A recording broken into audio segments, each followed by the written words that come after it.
नमस्कार दोस्तों, मैं सुनीता राजेश्वर। दोस्तों, यूँ दिल्ली में आज मौसम थोड़ा सा ठीक है। बारिश की उम्मीद है, बारिश होगी या नहीं यह होगी भगवान जी ही जाने। आज भी प्रकृति पर हम लोग ऐसे ही आश्रित हैं और हमेशा रहेंगे।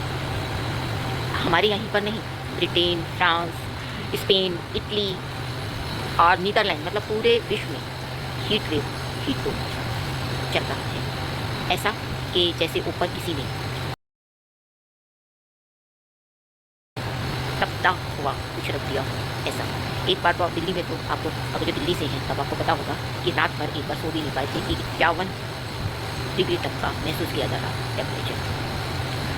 ऐसे में नीदरलैंड ने एक हल निकाला कि चलते फिरते पेड़ पौधे उगाने शुरू कर दिए।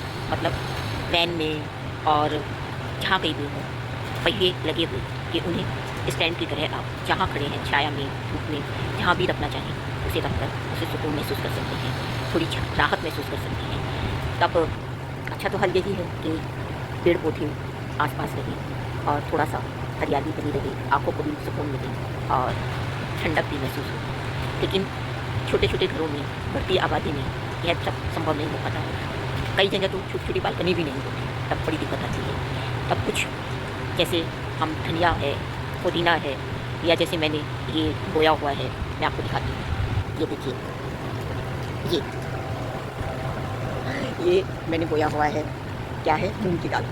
और मूंग की दाल को अंकुरित करके थोड़ा सा जो बचे हुए आपके यहाँ भी आते होंगे डब्बे, जैसे आजकल ये जो चल रहा है कागज़ के डब्बे या बड़े बड़े फोड़ वगैरह, उन्हें इस रूप में यूज़ कर सकते हैं। क्योंकि शहरों में मिट्टी की भी कमी है, तो मिट्टी के लिए क्या करें, चाय पत्ती जब चाय बनाते हैं उसे धोकर सुखा दीजिए, वो मिट्टी का अच्छा पर्याय हो सकती है। अखबार, छोटे छोटे टुकड़े, रत्ती की छोटे छोटे टुकड़े, वो भी इसका काम कर सकते हैं मिट्टी का।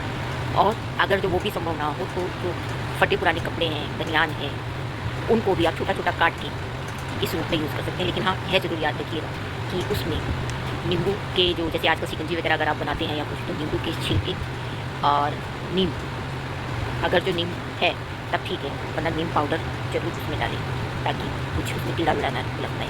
यह बहुत जरूरी है। अगर आप इस तरह से करेंगे तब घर में हरियाली के साथ साथ कुछ देसी आप जुगाड़ घर में सब्जी या दाल या धनिया पुदीना उगाने का भी कर सकते हैं, जैसे मैं बीच बीच में करती रहती हूँ। छोटी छोटी चीज़ों को अगर आप करेंगे तब आपको खुद व्यक्तिगत रूप से भी सुकून मिलेगा, अच्छा लगेगा और घर में हरियाली भी रहेगी। कंक्रीट के घरों में यह बहुत ज़रूरी है, आर्टिफिशियल नहीं, नेचुरल। तब करके देखिए और कोशिश कीजिए, इससे बिल्कुल ठंडक महसूस होगी। और एसी का प्रयोग कम कीजिए, कूलर है, कूलर का प्रयोग करिए। क्योंकि एसी में क्या होता है कि बंद रहता है, तब क्रॉस वेंटिलेशन कहीं नहीं होता, इससे हम बीमार जल्दी होते हैं। ज़रा देर में बाहर जाना पड़े तो दिक्कत हो सकती है। आजकल बड़े बड़े अपार्टमेंट में दोबारा से लोग रहा है कि एसी नहीं, कूलर चले।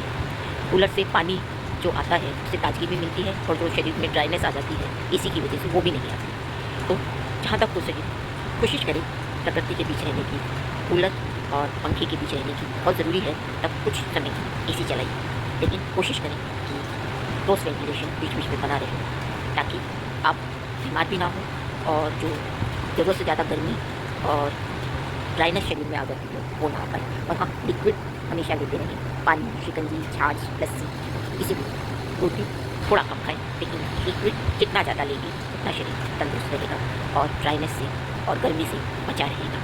तब करके देखिए, बिल्कुल राहत मिलेगी गर्मी से भी और ड्राइनेस से भी। मैं सुनीता राजेश्वर, जय हिंद, जय भारत।